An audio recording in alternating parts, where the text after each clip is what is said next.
In your house, host Grunmeister laying the Smackdown. Top rope, high flyer, got the latest news on standby. In your house, Grunmeister talking all the shit. Grunmeister covering the news. 1, 2, 3. Ring the bell, it's time for Grunmeister and all the Smackdown reviews. What is up, everyone, ladies and gentlemen? Welcome to Grun's Room, and we are gonna be doing the Smackdown preview review show right here on Twitch. Now, if you miss it, you can always catch it at every place we the In Your House release podcasts.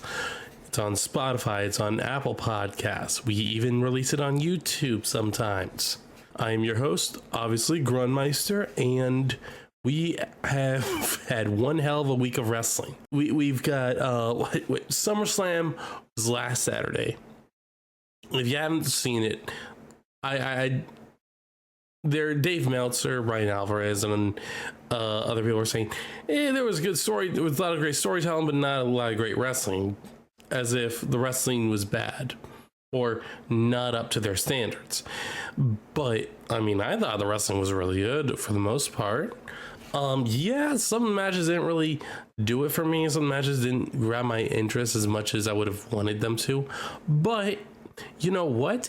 It was still a great show. Not just because we finally got the one true chief, Roman Reigns, back, but because it was just a great show from start to finish.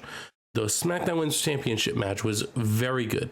It built on and is pushing the idea that Nia Jax and Tiffany Stratton are gonna be friends for a while. And like, that is something I definitely wanted, because I thought, oh, this friendship has a lot of mileage in it. Queen and Princess, that is something really gonna be interesting to see how far they take this.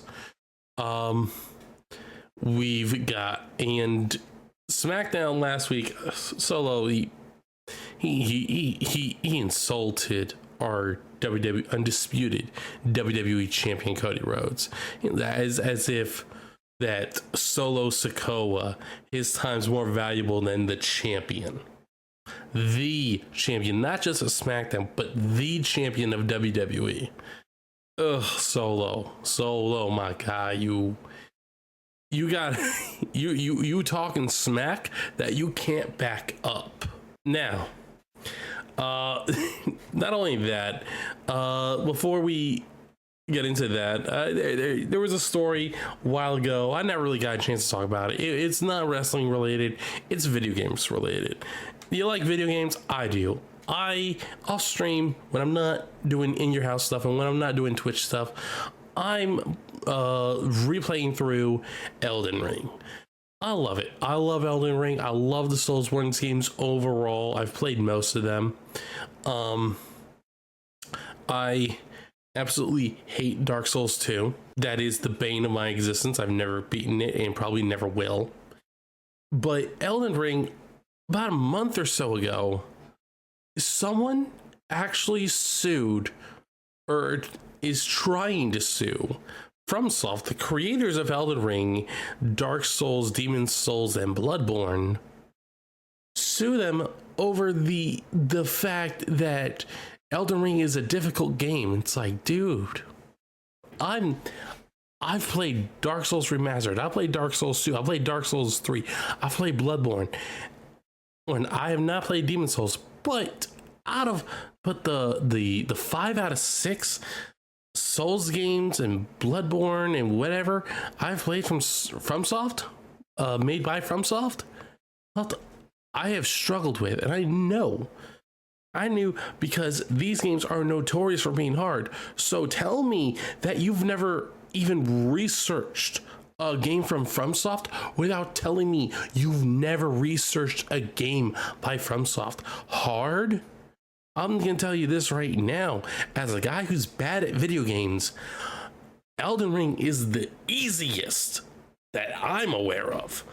Dark Souls 1 is relatively easy, I think.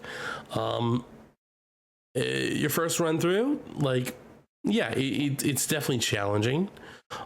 But Elden Ring is like I understand the open world aspect of it is very different. I understand that they've made a same but different world with Elden Ring, and it doesn't change the fact that this is absolutely a Soulsborne game, because it is frustrating at times. The bosses sometimes are, you want to curse them out so bad. You want to throw your controller, all those things. Soulsborne games are supposed to be the top tier of the most challenging games out there. And granted, you can say like, oh, well, what about, what was it, Neo 2, I think is supposed to be incredibly challenging. And well, I believe they are, that is a Soulsborne game or Souls-like game. And my understanding is that they've earned that, and it's actually a very good game. So I haven't had the chance to play it yet, but hey, good on them. These hard games, people play them because they want a challenge, because they want to challenge themselves in some way, in some manner. And you're suing them because you want the game to be easy. Dude, I cannot say this enough. They made this easy mode. They made Elden Ring easy mode. The graces, some of them, when you unlock specific ones and you look at the map, they point in specific directions. They point to where you're supposed to go for the bigger parts of the game. Now, you can beat the whole game without exploring the entire map. You can beat the game without going everywhere and without collecting everything. You can you can beat the game without having to fight Radon. You can complete the game without having to go underground, I believe. And like all these other portions of the map are optional. You don't have to go through them. You do have to go to Lakes of Liurnia. You do have to get to the Golden City. I can't think of the name right now.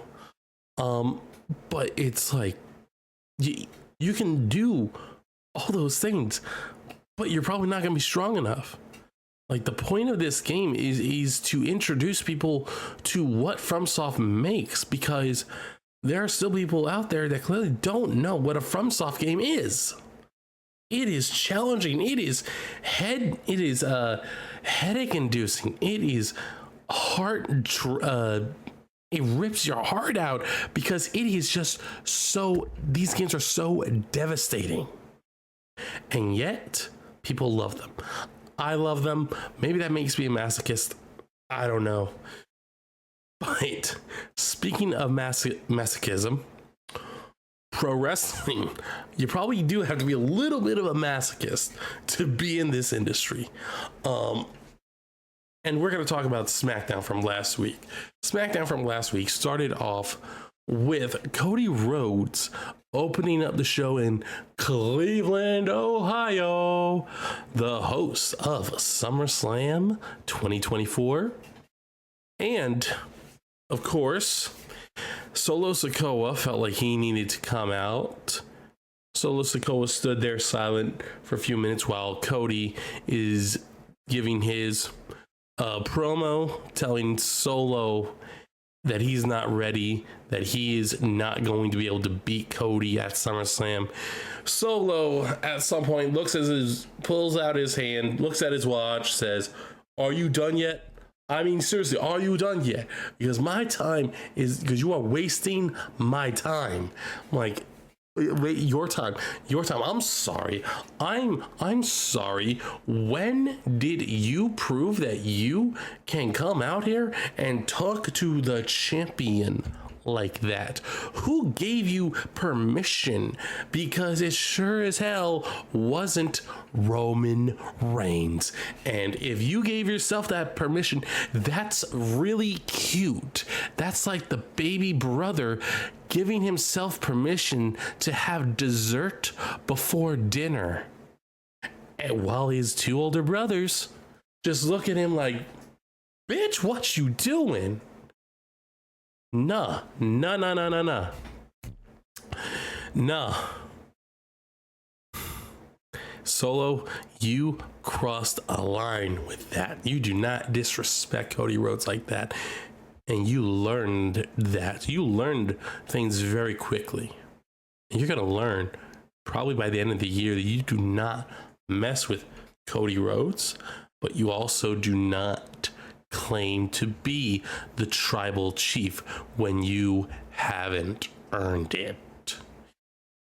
Speaking of earning things, Carmelo Hayes is trying to earn some wins and earn respect in the locker room and earn respect and admiration from the fans. By doing so, he has gone up against Andrade a second time, another very good match.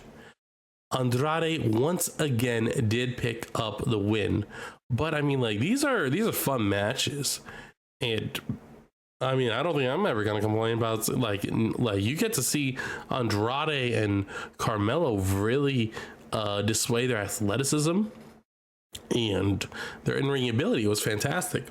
The next match was, I think, a little bit more story-based, but you had some good wrestling. You had Santos Escobar taking on Apollo Crews, but before that, Santos talked to Angel Umberto.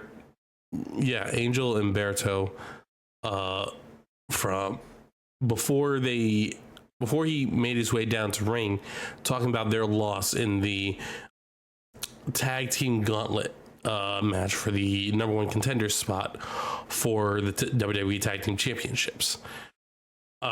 He talked about how that loss does not reflect on the peak of potential that Legado del Fantasma has. What he said this family has.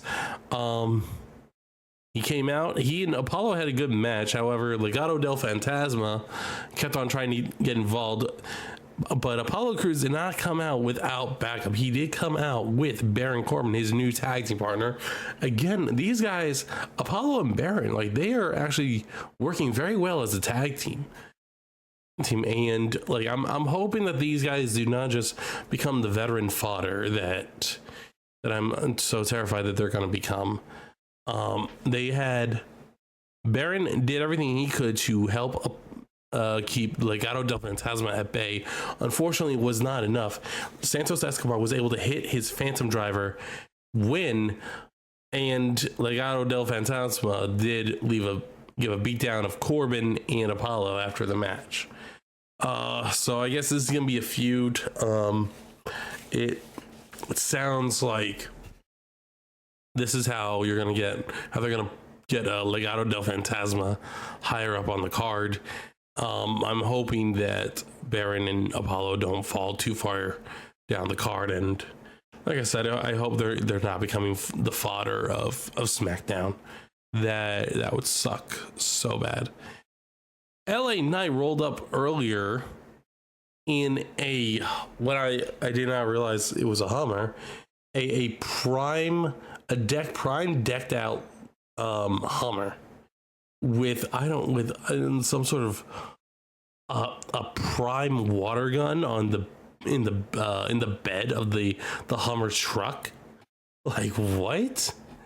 LA Knight, he comes out, he's being welcomed, quote unquote, into his hometown. He's not from Cleveland, he's from Westlake. And the fans are booing him because they know he's not from Cleveland, he's from Westlake. And they know they want LA Knight to win at SummerSlam. That's all the fans wanted. What they present a banner of Logan Paul that is going to hang in the stadium for years to come. However, when they revealed the banner has "yeah" written all over Logan Paul's face. That's when you hear LA Knight's music hit. He comes out, talks his smack, but then promises, you know what, Logan, I'm going to get you a new banner. I'm going to go back, I'm going to find you a new banner. He talks to Pretty Deadly, who try and pitch their musical to him. Logan LA Knight wants nothing to do with it. But LA Knight, sorry, I keep on getting them mixed up. Don't know why.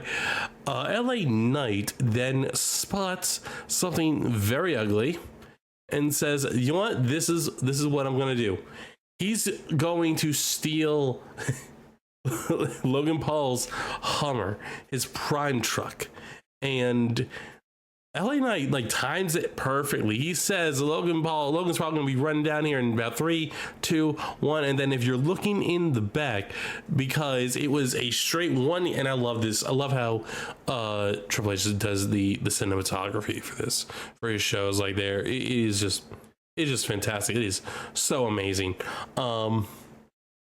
And this, and like he timed it, like it was timed perfectly. Logan Paul comes out just at like right at the exact right moment of a LA Knight saying one, gets in the truck, waits, gives Logan a chance to touch the truck, then rides off with it. So after that, Logan Paul is speaking with Nick Aldis, telling Nick, "Yo, you got to do something. I know you knew something about this." Nick Aldis knew nothing about it, and Logan Paul, he had brought what is it, constituents of Cleveland or something, and Nick Aldis was trying to say earlier that he couldn't find anything on these constituents, on these representatives of Cleveland that Logan Paul had brought with him. Nick Aldis told him later, I'll just have to take it up with your representatives, constituents, whatever. So this definitely helped build for their match at SummerSlam. We did have the women's tag team championships defended next, which ended in disqualification between Bianca Belair, Jade Cargill taking on Alba Fire and Isla Dawn. However, Blair Davenport came out of nowhere after these two had a pretty good back and forth match where Alba and Isla were doing more underhanded tactics to give them a chance to win, while Bianca and Jade were just using their power, their straight up power, in order to win the match.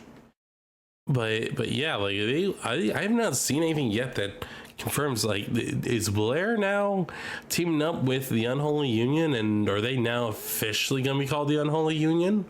The three of them? I don't know. This was very strangely booked, because I don't know why they did this, but they had 2 tag team matches booked back to back. The men's and the women's tag team championship matches were booked back to back. I don't know if I would have done that, even with the angle that they took. You had the Bloodline taking on the champions DIY. However, the representatives of the Bloodline were going to be Jacob Fatu and Tama Tonga. And Tama Tonga wins the titles with his Samoan moonsault. I don't know what we're calling this. It's a straight up, it looks like a BME, best moonsault ever, but it's done really good, but it's just done by Jacob Fatu. And very, like, I don't know why they did this, but it's kind of demeaning, kind of like making yourself seem like you're better. That it made it look like Solo is the tag team champions rather than Tama Tonga and Jacob Fatu. They put the titles on Solo's shoulders, and I don't know why they would do that. Other than make fans really want to hate Solo Sikoa and really build up that, try and build up the heat that he's got. The biggest thing that disappointed about me with this match is that I don't understand why Cody did not come out to try and make sure that the bloodline did not interfere with this match, because you have tag team champions and the undisputed champion are all baby faces. So it's like, I don't understand, Cody. You're in a feud with Solo and the bloodline, so why wouldn't you come out there? Like, I get it, it's not your business, but like, why didn't you have their backs? They are champions of SmackDown, two of the best champions in WWE history as of late, and two of the best champions from NXT, Johnny Gargano and Tommaso Ciampa. Like, dude, I'm disappointed in Solo, or in Cody. I'm disappointed in Cody. As far as SummerSlam, well, if you haven't heard yet, here's the big news. Roman Reigns has returned. He returned in the main event towards the end, at the end of the match between Solo and Cody. As soon as Roman got to the ring, he Superman punched Solo Sikoa, then gave him a spear and gave Cody Rhodes the kind of nod that Cody has his approval to do whatever he wants, to pin Solo and win. Unfortunately, during this match, which was under Bloodline rules, Jacob Fatu seemed to land oddly on his leg or ankle. His ankle hit something, and when he went for a splash to, I believe it was Kevin Owens on the commentator's table, and he was seen later with a boot on, with a walking boot on. So it doesn't seem like it's a serious injury, but hopefully it's not too bad. We'll probably find out tonight on SmackDown as to whether or not they are going to have to relinquish the titles or not, because as of last week, Tonga Loa was not cleared to compete for medical reasons. So it's going to be interesting to see what they do tonight with that. We're also going to have the fallout of last week's women's SmackDown title match, where Jade Cargill will take on Alba Fire. So I think we can expect Isla Dawn and Bianca Belair to be at the corner, in their corners. LA Knight's going to talk about winning the United States title. Cody Rhodes is going to talk about retaining his title. We're going to get Andrade versus Santos Escobar. This is going to be interesting, because this has been something that's been building for a while. Well, they stopped building to it, so I don't know what's going on with that. Street Profits are in another match. Awesome. Only, unfortunately, they're fighting A-Town Down Under. I'm hoping this is it. I'm begging for them to break up A-Town Down Under.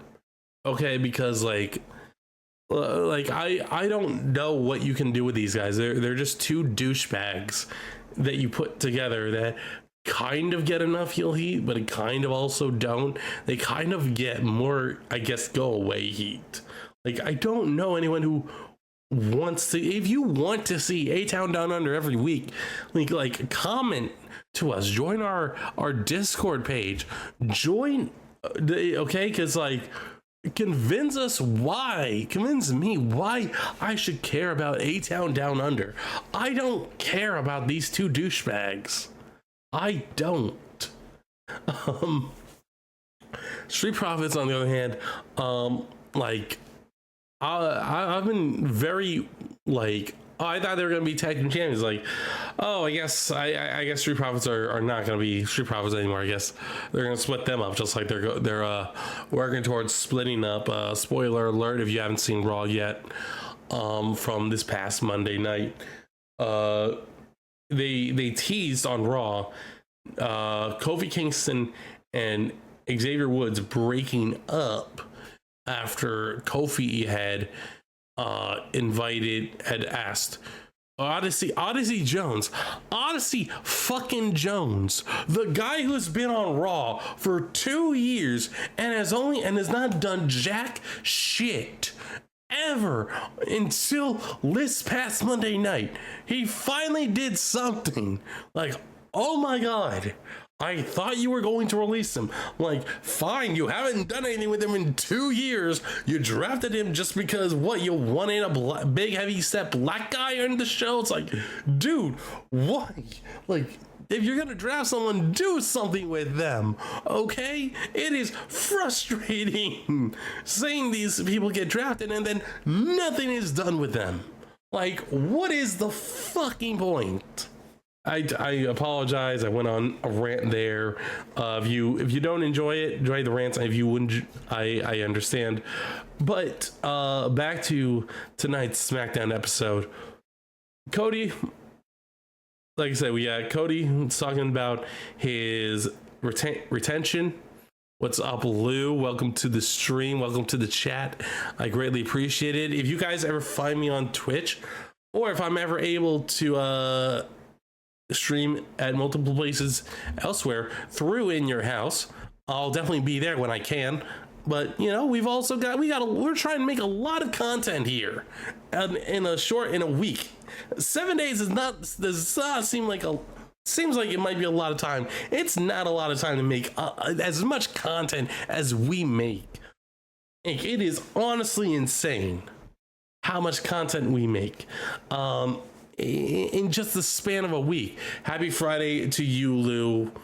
Lou, drink up, enjoy your Friday night, enjoy your league stuff. Bloodline obviously is going to have a segment, and when the Bloodline's having a segment, there's only one place it can be on the card, the main event. And I swear to God, better not be a freaking 5-minute second, okay, or a 5-minute segment.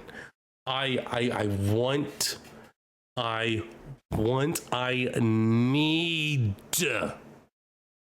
this to have a nice Roman Reigns promo talking down to Solo Sikoa, telling him that you brought in these animals. These guys were excommunicated from the family because they were too barbaric, because they would not listen, because they could not control themselves. And you guys heard that is what we call a raid from In Your House, from Joshua Joseph.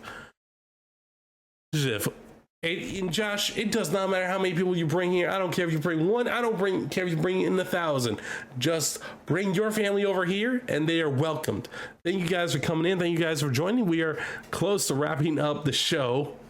But the big talking point is going to be Roman Reigns, Lou. The big talking point is Roman Reigns is returning to SmackDown tonight, and he's going to be on next week's SmackDown as well. So Roman, I do believe that we're going to see him start building, because I had heard, this is a rumor that's going around, no confirmation, so please everyone take a chill pill. The rumor is it's going to be a Hell in a Cell match between Solo Sikoa and Roman Reigns at Bad Blood in October. So that is going to be insane, because it's been a while since we've had a really good Hell in a Cell match. That's right, Lou. Bad Blood, which is making its return, is also going to be in Atlanta, Georgia, home of Cody Rhodes. So it's definitely gonna be. So Cody's definitely gonna be on the show. He's definitely gonna be defending his title. I have no idea who it's gonna be. It's definitely gonna be interesting to see who he picks or who is selected to fight him for that, because we've also got, because Randy is going to be busy with Bash at Berlin fighting Gunter. That's definitely going to be something to look out for. As for the rest of the SmackDown, like I think, did I mention, I think I may have skipped over this. DIY is taking on Pretty Deadly, which, you know what, I've been warming up to Pretty Deadly. They are proving to be very good entertainers and very good in-ring wrestlers. I am not cool with the fact that DIY lost the titles last week. I want them to get the titles back ASAP, okay? Like, DIY is so damn good. They should not have lost the titles. I don't think. I think you gain more from making the Bloodline, this new version of the Bloodline, seem like they're out of control. They're animals. They have no, they don't have any real sense of order or direction. Maybe KO gets a chance, says Lou in the chat. I'd be down with a Cody Kevin Owens match. Like, I'd be down with that. That sounds like something I can definitely get down with, something I can definitely enjoy. And thank you everyone for coming in, joining the chat, listening, and hearing my rants, hearing my points of view, and hearing my review of SmackDown from last week, and hearing the preview for SmackDown tonight. Go check out SmackDown. Go check out In Your House wrestling content, because I promise you, you will enjoy it. We are a awesome group. We are an awesome team, and we are working our butts off to give you the best wrestling content available without actually it being wrestling. So thank you, and ladies and gentlemen, have a wonderful night. In your house, host Grunmeister laying the smackdown. Top rope, high flyer, got the latest news on standby. In your house, Grunmeister talking all the shit. Grunmeister covering the news. 1, 2, 3. Ring the bell, it's time for Grunmeister and all the Smackdown reviews.